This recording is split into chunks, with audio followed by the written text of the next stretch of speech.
Hello everyone, this is Shantika and welcome back to my channel Learn with Shantika. आज हम लोग एक और पार्ट्स ऑफ स्पीच को लेके बढ़ेंगे, वो है प्रोनाउन। प्रोनाउन मतलब हम सबको पता है कि ही, शी, आई, इट ये सब होता है।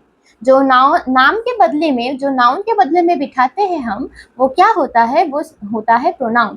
पर हम लोग को क्या ये पता है कि हम कितने तरह के प्रोनाउन होते हैं?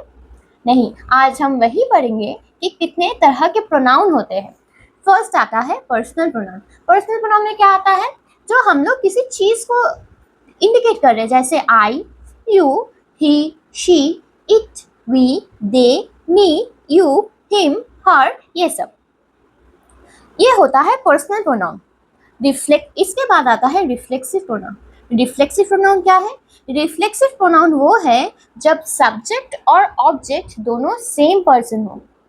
जैसे शी डिड इट हरसेल्फ, वो ये खुद से की है, उसको कोई हेल्प नहीं किया, इसमें उसके अलावा और कोई नहीं है। I did it my self, I did the project my self, मैंने प्रोजेक्ट खुद ही किया, मुझे कोई हेल्प नहीं किया। ये होता है रिफ्लेक्सिव प्रोनाउन। जैसे my self, your self, himself, herself, itself, ourselves, yourselves and themselves. फिर आता है डेमोन्स्ट्रेटिव प्रोनाउन। डेमोन्स्ट्रेटिव प्रोनाउन में सिर्फ 4 प्रोनाउन है, these, that, these and those. हम लोग ऑफन कंफ्यूज हो जाते हैं, कहाँ THIS दिस बिठाना है, कहाँ THEAC दीज बिठाना है, कहाँ दैट बिठाना है, कहाँ दोज बिठाना है। पहले हम THIS दिस के बारे में बोलेंगे। THIS जब कोई चीज हमारे सामने हो और वो एक ही है, वो सिंगुलर है, तो हम दिस बिठाते हैं। This is my pen, this is my book, this is my table.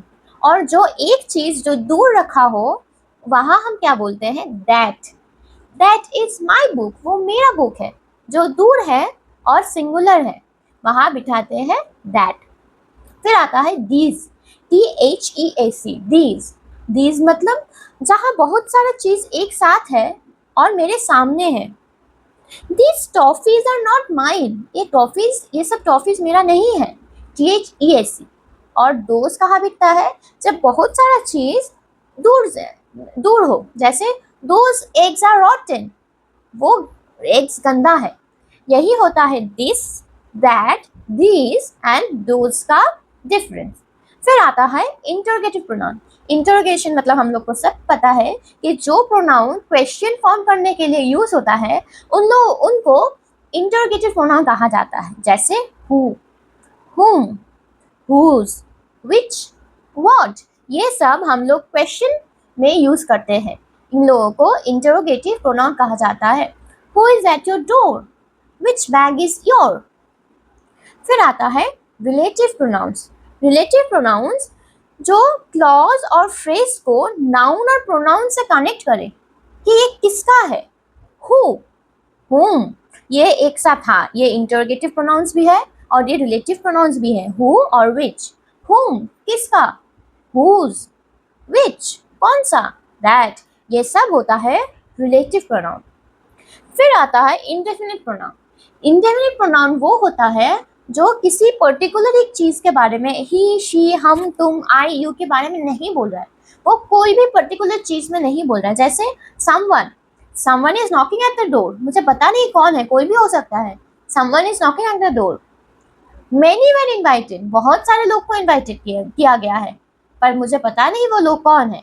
सम और इंडेफिनिट प्रोनाउन में क्या होता है? Someone, anyone, everyone, nobody, anything, few, many, all, none, several, etc. ये सब इंडेफिनिट प्रोनाउन में आता है। फिर आता है रेसिप्रोकल प्रोनाउन। रेसिप्रोकल प्रोनाउन क्या है? जो सेम एक्शंस और रिलेशनशिप में हो। जैसे दे लव ईच अदर, एक दूसरे, मतलब इस साइड से भी जो है, उस साइड से भी जो है। We must help one another, मतलब मैं भी आपको हेल्प करूंगी, आप भी मुझको हेल्प करेंगे। जो म्यूचुअल एक्शन और रिलेशनशिप हो, उसको हम एक बिठाने के लिए हम रेसिप्रोकल प्रोनाउन यूज करते हैं। फिर आता है पोजेसिव प्रोनाउन। पोजेसिव प्रोनाउन वो होता है जो आपको बिलोंग करता है, कुछ चीज आपका है, वो बोलने के लिए आप पोजेसिव प्रोनाउन यूज करते हो। जैसे दैट बैग इज माइन, वो तो मेरा बैग है। दिस रूम इज आवर्स, ये हम लोगों का बैग है। और पोजेसिव प्रोनाउन में क्या आता है? Mine, yours, his, hers, ours and theirs. बस यही सब प्रोनाउन है। प्रोनाउन के टाइप्स हमारे एग्जाम में बहुत कम ही आता है।